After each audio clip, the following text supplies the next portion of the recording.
Thanks. Good morning, good afternoon, actually. It's really nice to be here. I was talking to him. It's my first time here in France, so everything is new and fresh, and it's really cool. I hope you're having a good time at the conference. And let's start that. We're here to talk about JSON Web Tokens. Does anyone know about it or use it? Cool. That's really nice. So you can help me with this first question. We have a JSON Web Token, but what exactly is a token? No idea. That's awesome. So usually a token is a unique identifier for something. It basically identifies a resource. In terms of authentication, you can say, okay, this user will use this token to be able to use an API. So we basically get the credentials of the user, exchange for a token, and this token will be used on the next requests, right? I mean, you use JSON Web Token, so basically that's how it's done. But sometimes we need to link some information to the token, like the user. The user A is the owner of this token. So every time we receive a request from using this token, we know that it's connected to this user. But sometimes tokens need to expire, right? So we need to link all these information. And we often do that on a persistence layer, either a database or a cache layer. Some years ago, I had a mission just like that. I needed to create an API and authenticate. And the plan was really clear and easy to follow. Okay, we need to store everything in the database. The token will expire in X amount of time. So the expiring date will be in the database. It's related to the user, so database. Everything was there, and it was a mess. Because we needed to do so many things to just know if the token was expired or not. Like connecting to the database, sending a query, getting the result, and seeing, okay, the expire date is actually in the future, so the token is fine. For an API that really needs to scale, this kind of operation is not really good, right? Because imagine if you have a really great number of users coming to the API, hitting the database. It's not good. And I was not really happy about that. I was only thinking about there must be a simpler way to achieve the same thing. We need a simple solution. I must say that some people that had the same problem and faced the same thing, they just said, okay, screw this, I don't care about this, I'm gonna just spend the rest of my life eating croissant and drinking wine because, yeah, fine. But not me. My name is Luís Cobucci. I'm from Brazil. I live about a year and a half in Amsterdam. I work for Usabilla, a company that analyzes and collects feedbacks. I also collaborate on Amsterdam PHP. So I'm one of the organizers of the meetups and the community there. And I often break doctrine. So if you use doctrine ORM, I'm one of the people to blame. Yeah. All right. So as I told you, some people give up. I don't. And I keep trying and keep trying to find a good solution for that thing. Trying to combine to reduce the amount of operations I have to do just to validate a token. And I found Jose or José or any other way you want to pronounce this. Basically, is a set of specifications about encryption and signing using JSON objects. It has been it started in 2012, and in 2015 they became actually a standard. So we have 5 specs: JSON Web Signature, JSON Web Algorithms, JSON Web Keys, JSON Web Tokens, and JSON Web Encryption. Everything uses JSON objects to work. But enough of this. You're here to know more about JSON Web Tokens. So the best thing I could ever do to you is to show you a token. Simple, right? This is a JSON Web Token. What is the first thing that comes into your mind, besides where's the JSON? Base 64. Very good. But is it though? No, we have some dots there. And base 64, for those that don't know what a base 64 encoded string is, it's basically not encryption. Just think that, because some people thought that encoding was safe enough and they were actually encrypting things, but that's not true. Base 64 is an algorithm to encode binary content into ASCII characters. So they work with a set of characters, basically A to Z, uppercase and lowercase, 0 to 9, and some other characters like plus, equals, but not dots. JSON Web Tokens use the dots as separators. So we can see in a better way the token, and you basically see, okay, we have 2 different structures there. But this is not exactly base 64. This is what we call base 64 URL. It's basically a variation of base 64 encoding and decoding that uses basically changes some characters to make them the token or the string safe to go into a query string or the path of the URL. So you can just send it to using an email, and it will be safe. You don't have any conversion or URI encoding needed to be done. In PHP, it will be basically this. Right? So we change the characters, remove the equal sign, and we have a base 64 URL encoding. To decode is basically the same. We add the padding characters, the equals, we convert it back and decode it using base 64. If we apply that algorithm to decode this string, we will have this. And now you see we have a JSON. You can do anything you want and put any data inside of the JSON object. And that's the magic of a JSON Web Token. You can do whatever you want.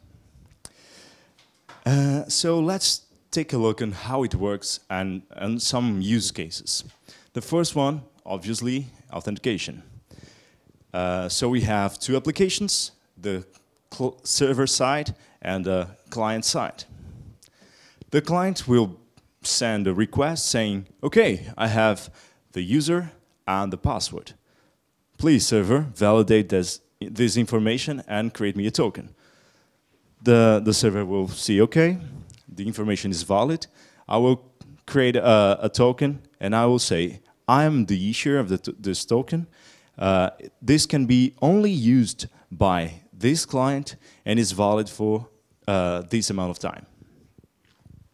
So this is a very small example of what data you can put inside of the token. This will be converted into a string and pass it back to to the client. The client will then, on the next requests, will send the token as the authorization header. Finally, the server will validate that information, the token, and see, okay, do I have everything I need? It was me that issued the token. Is this token valid for this client? Can it be used at this moment? I mean, is it expired or not? So you can see that you can do everything without hitting the database now, because you have the information inside of the token. More things that we can do. Sessions. This is unusual use case, but it's really nice. Session in PHP works basically in this way. You have in your server you do a session start, or using your library, it will do that. Create a file and assign an identifier to this file and send it back to the client. The client will receive this as a cookie and send it to the server. So basically, this will happen. Oh, sorry, this. The client will send, okay, my cookie is this one, do whatever you want to do, retrieve the data, and just render the page that I'm trying to see. But what happens if we have this scenario? Multiple web servers behind a load balancer. If you're aiming for scalability, you will have such thing. There are basically some solutions, 2 or 3.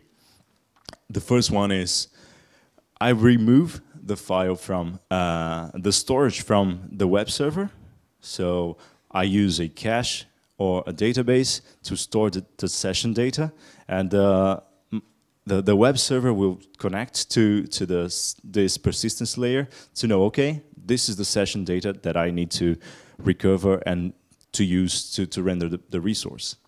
The second option is to use sticky sessions. That means that the load balancer knows that the client A was sent to the web server 1, and the client B was sent to the web server 2. And the load balancer will be responsible to always send the same client to the same web server. This is not really nice, because then you're limiting your capacity. So, yeah. Using JSON Web Tokens, you have something like this. The token will be passed with every data you have in the session. So it's a JSON object with everything you want to have. As a cookie, of course. And the load balancer will just say, okay, I have a new request, and I can do the round robin and just say, oh, web server 1, web server 2, or web server 3, they are all capable of processing this request using the session token. It has some limitations. I don't know if you ever saw some discussions about that, but there are a lot of people saying, okay, you should never use JSON Web Tokens for sessions because it's unsafe and people will read your data. First thing, we should try to avoid storing lots of data inside of a session. Just a user identifier or something that can relate to the user that you're passing to or trying to use as resource owner would be enough.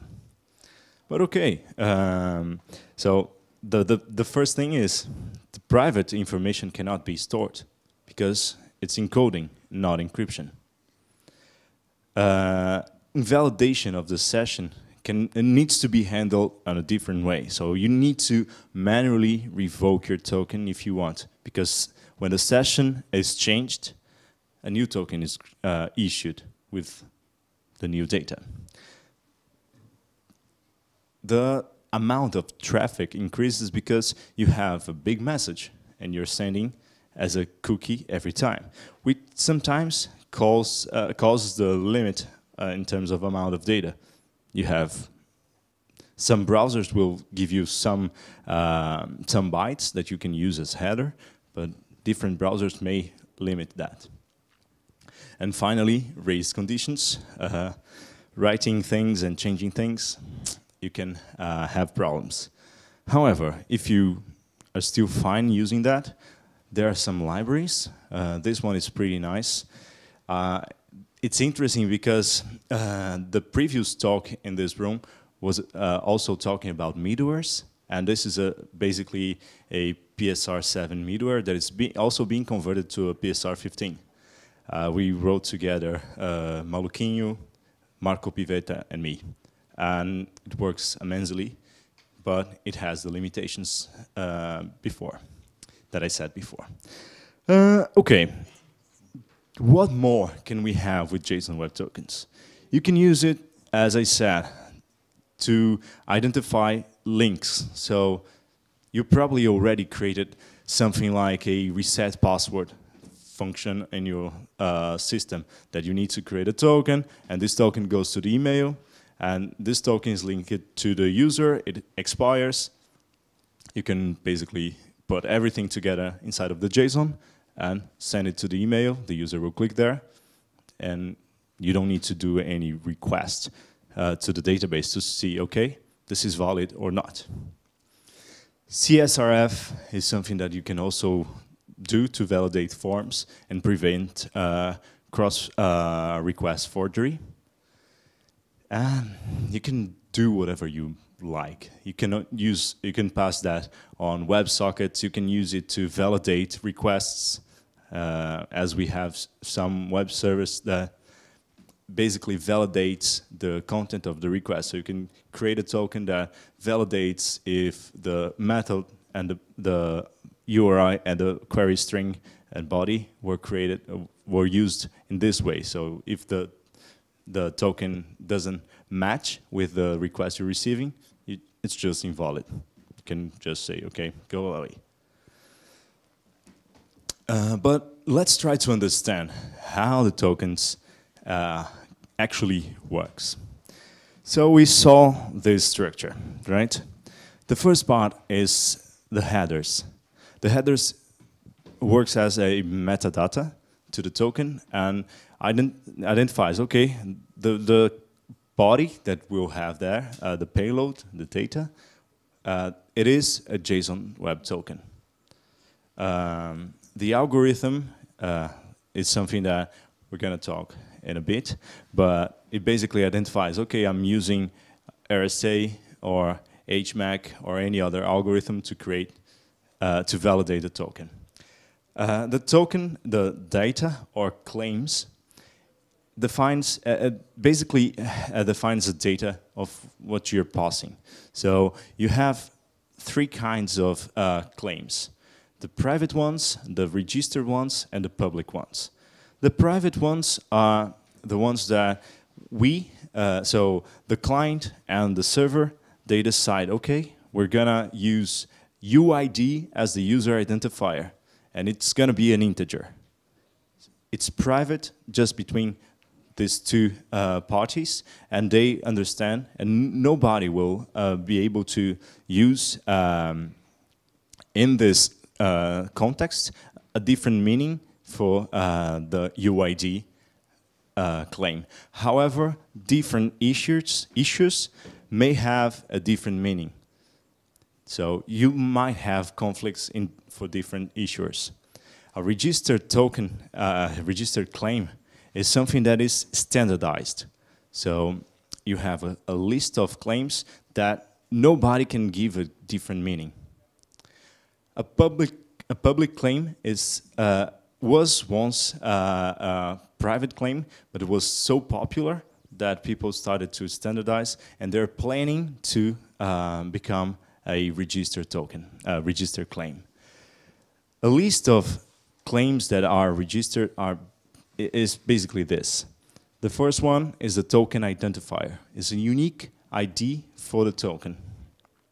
The second is the issuer of the the token, so the server or just the name of the server. The third is a list of audiences. You can say that the clients or the web servers, that the microservices that you have that are allowed to be used this token. The subject, so this token is about authentication, or is this about password resetting? They are all case insensitive, or case sensitive, sorry. So while validating, you must be really aware of it. You cannot say, okay, the issuer is Luís, I send it all lowercase. If I receive a token with uppercase, it's invalid for me. The last three are about time. So when the token was issued, when it expired, and what's the minimum date that the token can be used. So that gives you freedom to say, okay, I issued the token now. It is valid just after 5 minutes from now until an hour from now. So you can have plenty of time to say, okay, for some reason you might need this not before. That can only be used after X time. The way to create a token is this. So you have an encoded headers, an encoded claims with dots in between. Again, using this and encoding, you have this token. But can you trust it? I mean, anyone can just change the data. It's encoded, not encrypted, right? So how to prevent that? The JSON Web Token spec defines the signature. So you create a signature using the encoded header and the encoder claims as payload for a signature algorithm. So you create a signing algorithm. You create a signature using a key and the payload. RSA, HMAC, ECDSA. You can define that and just use. And it will be added as last part of the token. So using again, this is the PHP code to create a token using HMAC. It's pretty simple. You have a list of headers, a list of claims, and the key to sign it. You encode everything using JSON encoding plus the functions that we previously created, and you have the encoded headers, encoded claims, the payload, and finally the signature. There's a problem in this code. Can you see that? I just saw now. It's missing the encoding part of the signature. The HMAC is the last argument in this function is defined as if it is going to be binary or not. And binary, so true is, okay, I want it binary, so we need to also encode that. Regardless, we always use binary in JWT. Using this function, this algorithm, applying this with this data and this key, you will have this token. Now you can actually trust it. If somebody changes the content, they need to have the same key as you used to generate the token. Otherwise, things will not work, will not match, and the signature, you just say goodbye. In PHP, I mean, there should be a way, an easier way to use besides just creating functions. If you want to change the signature algorithm, you need to have anything. There is this website that says, okay, you can filter on the right part for libraries for the language. So if you want to use libraries in PHP or JavaScript or C#, Java, you just go there and see. There is, and this website is really interesting because you can also have a debugger where you can paste a token and see the content of it. And validate, even validate the signature. Of course, you need to provide a signature there, but the key, but it's really nice. I've been working on this library since 2014 to provide an easier way and to create tokens. And we are now almost reaching the fourth major release. And since nobody's using PHP 7 anymore, just PHP 7.1, we're dropping everything and just requiring PHP 7.1. I think it's fine, right? So how to use this? You have everything starts with a configuration object where you say, okay, I want to create a configuration for a symmetric signature or signer, or an asymmetric signer. So, do you know the difference between symmetric and asymmetric? Okay. Symmetric will use the same key to validate and to create a token. The signature, sorry. An asymmetric will use two keys, the private one and the public one.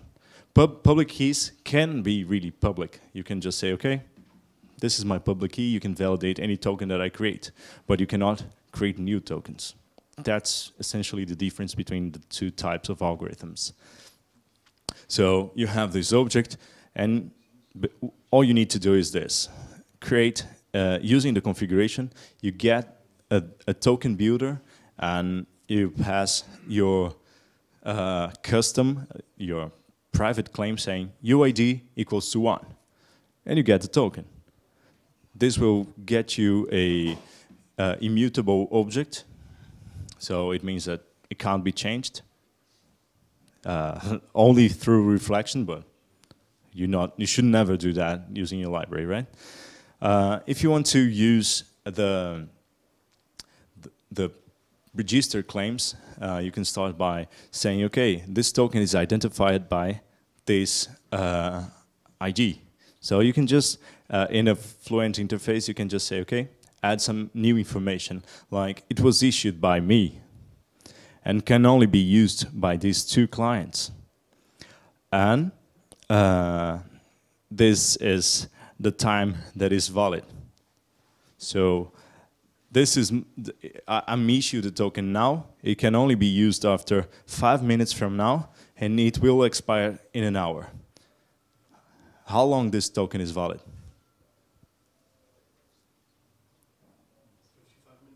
55 minutes. So this is just for you to have an idea how to control this and how to use the time for tokens. This will generate a token like this. You can see that is really big because of the signature. This is using RSA. And of course, we have plenty of data inside of the claim. This is the decoded claims. So UID, JTI, issuer, audience, issue that, not before, and expires. You can see that it's using a microsecond notation for the timestamp. That's because PHP 7.1, which is amazing. You can just say, okay, you can have a lot of control in terms of timing. How to parse a token? Basically, you have a string. Usually this will come from the authentication, the authorization header, or from any other thing, other part of the code. You just grab the parser and parse the token. You have the object again, and it's immutable. Then we need to validate that. The validation basically works with two functions from the validator. You can validate and it will return true or false, or you can assert, and that will throw an exception with all the violations of this token based on the constraint list that you pass. So that means you can create a customized constraint as well. All right, so as I said, I've been maintaining this library for 3 years already, and I received some questions from the people that use the library. The first really common question is it a replacement for OAuth 2? And the answer is no. You can use them, JSON Web Tokens, and OAuth2 together.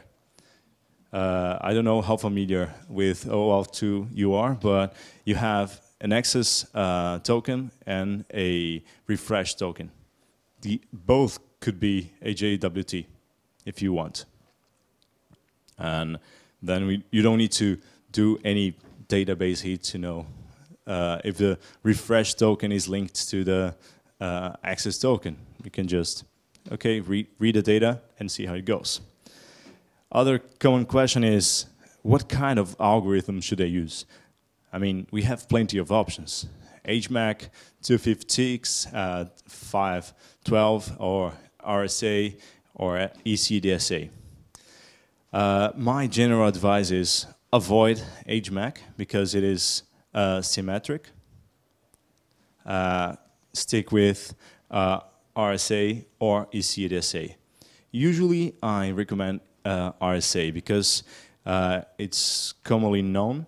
People just use RSA, so it's easier to have different libraries implementing the same validation if you need to use on JavaScript or C# or any other language.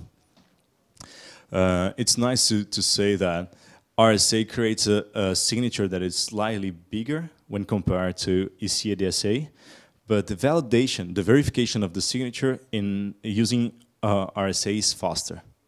So it's up to you to say, okay, for this project, I need this and not this. So you're basically the one to say what you need.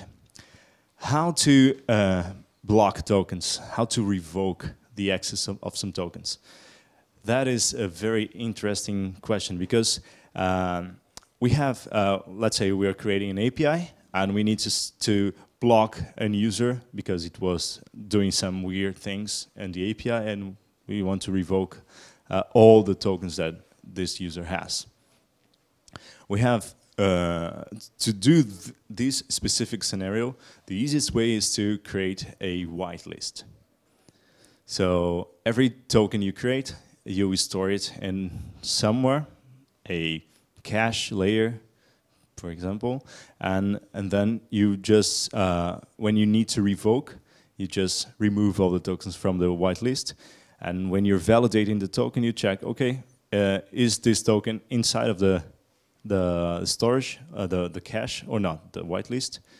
And you can also do a blacklist. So this token we cannot allow this token anymore. So while validating, you just check, okay, is this token there? If it isn't there, you don't grant access. How much data should I have inside of the token? It depends. It depends on every use case. If you're dealing with HTTP headers, you have some limitations. If you're dealing with WebSockets, well, it's a bit bigger. If you're just doing a plain old socket application that you go for using TCP or UDP, then you can also have as many packages as you need. So it's about is really related to what you need.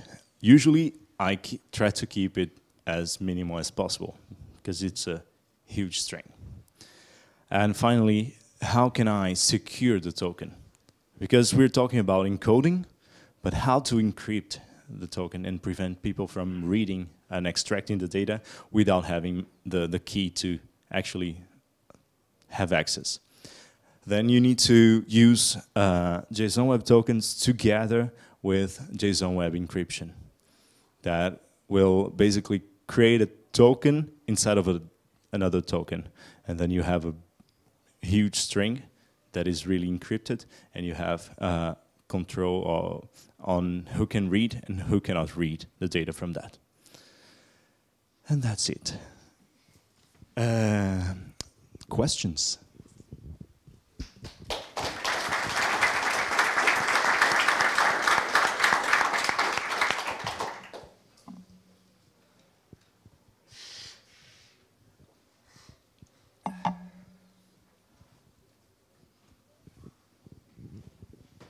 Thanks for the talk.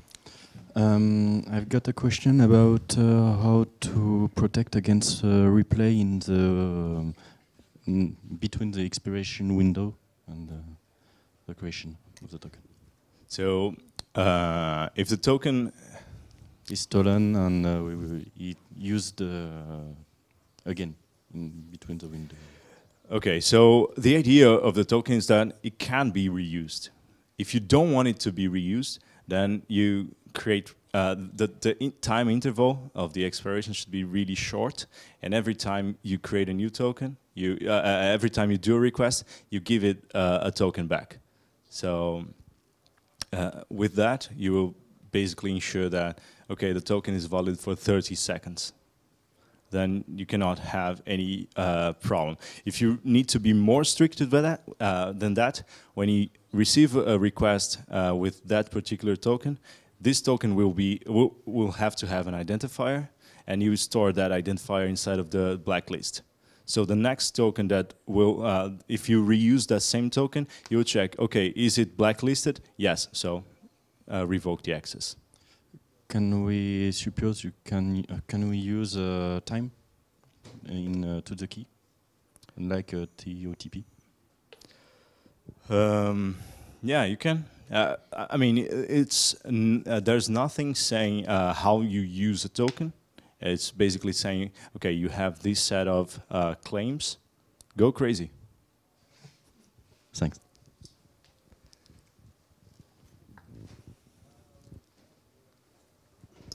Thank you for a great talk. I have a question about JSON Web Tokens in microservices architecture. I know it's commonly used to pass data between microservices, not to touch the authorization and authentication service too many times. Have you used it? And maybe you can say some interesting, not obvious thing that we can meet there. So that's a really interesting question, because in a scenario where you use microservices, usually you have an API gateway that is your entry point. The client hits the gateway talks to the authorization service, and this authorization service validates everything. And after this point, the other services just don't care about the authorization and authentication, because the authorization already has been done. Authentication has been already done, but not it can also be related to authorization. It depends on the scenario. How do you permit some actions? Yeah. But in case the last point service decides whether the action is allowed, JSON token is a good thing to pass. It really depends, because if you issue the token, when you have when you use OAuth, you define some scopes to the token. You can do the same inside of the audience. So you can say, this token, I'm issuing the token now, and it can only be used for the microservices A, B, and C. So it can also be related to authorization in that sense. If you need to have a fine grain in terms of authorization, then you just need the resource owner, the user per se. All right, thank you for a great speech. Hello. About the encryption, you tell that you can put a token inside a token. How the JavaScript can decrypt? Because I don't know any libraries. There are some libraries that do encryption and decryption using JavaScript, but you have to understand that the keys will be available. Because it's JavaScript, the browser needs to have access to the key. We're talking about JavaScript and the client. If it is Node, then it's a different story. But there are some libraries. Okay, so the encryption part doesn't work in the browser. It will work, but it's not going to be safe. Yeah. So it's a naive encryption. Okay. Thank you. Any other question? All right. Thank you very much, people. And